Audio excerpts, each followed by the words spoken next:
உபன்யாசம் 6 திவ்ய பிரபந்த வியாக்கியான பிரவச்சன யோக்யதை.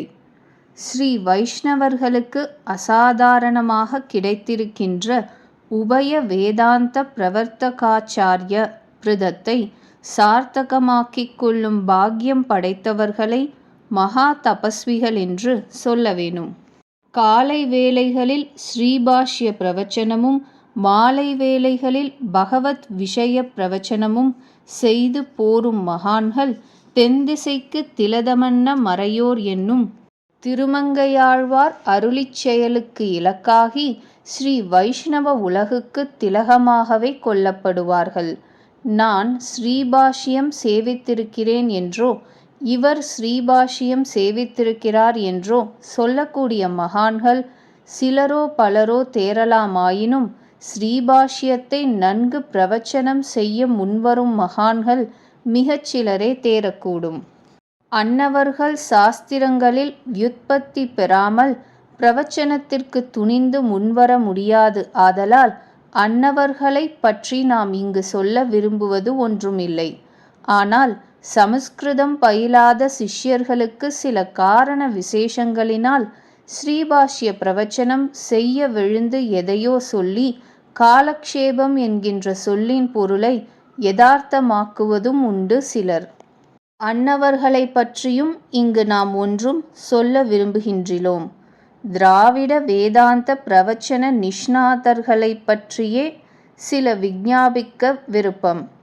ஸ்ரீபாஷ்ய பிரவச்சனத்திற்கு எப்படி சமஸ்கிருத பாஷாஞானம் இன்றியமையாததோ அப்படியே பகவத் விஷய பிரவச்சனத்திற்கு தமிழ் அறிவு இன்றியமையாததாம். நாம் தமிழ்நாட்டில் பிறந்திருப்பதும் தமிழ் பேசத் தெரிந்திருப்பதுமே தமிழறிவுக்கு போதுமானதென்றோ தமிழ் நூல்களை நிர்வகிப்பதற்கு பர்யாப்தமானதென்றோ நினைக்கலாகுமோ? அசை சீர் எதுகை மோனை முதலான சிலவற்றையாவது தெரிந்து கொள்ள வேண்டாமா? ந ந ர ர வல்லின இடையினங்களையாவது தெரிந்து கொள்ள வேண்டாமா?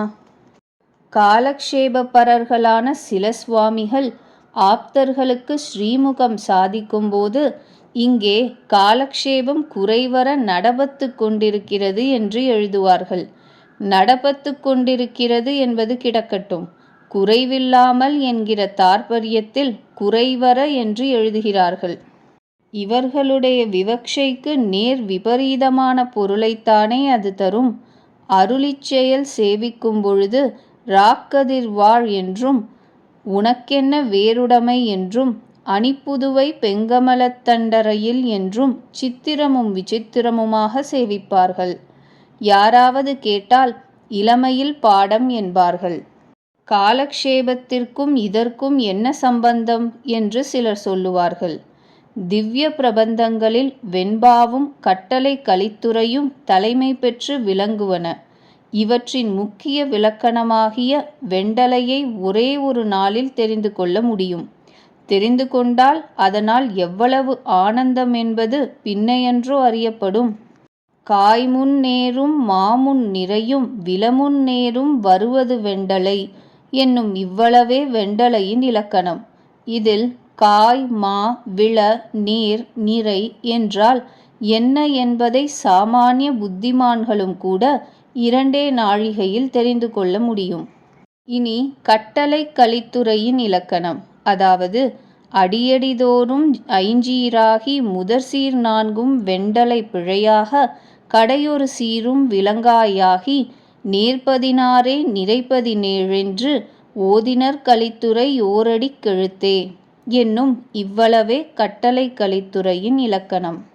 ஒரு தமிழ் அறிஞரிடம் இவற்றை ஒரே நாளில் உணர முடியும் என்பதை மீண்டும் விஞ்ஞாபிக்கிறேன். இந்த பிரசங்கத்தில் நினைவுக்கு வந்ததொன்றை உபேட்சிக்க முடியாமல் விண்ணப்பம் செய்கிறேன். திருவாய்மொழியில் வீடுமின் முற்றத்தின் ஈற்று பாசுரம் சேர்த்தட தென்குருகூர் என்பதன்றோ? இப்பாட்டின் ஈடு 36,000 படியில் சேர்த்தடம் என்கின்ற வித்தை சேர்த்தடமாக்கி என்று அருளி செய்யப்பட்டுள்ளது. இதற்கு என்ன பொருள் என்பதை மேலே விவரிப்போம்.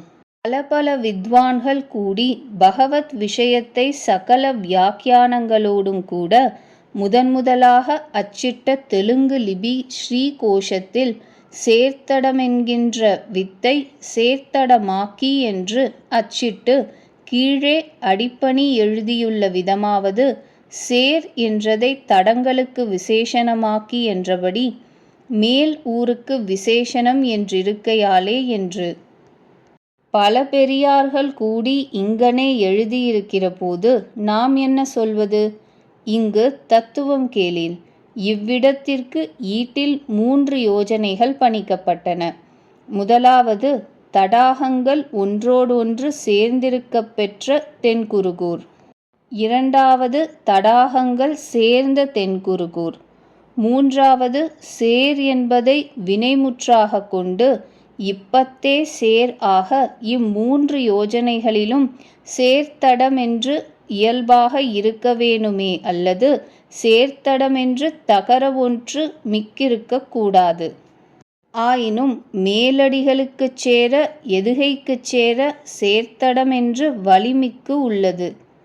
அர்த்தானுசந்தான காலத்தில் சேர்த்தடமென்று இயல்பாக கொள்ள வேணும் என்று நம்பிள்ளை சிக்ஷித்தருளினபடி தமிழறிஞர்கள் இங்கே மருளமாட்டார்கள்.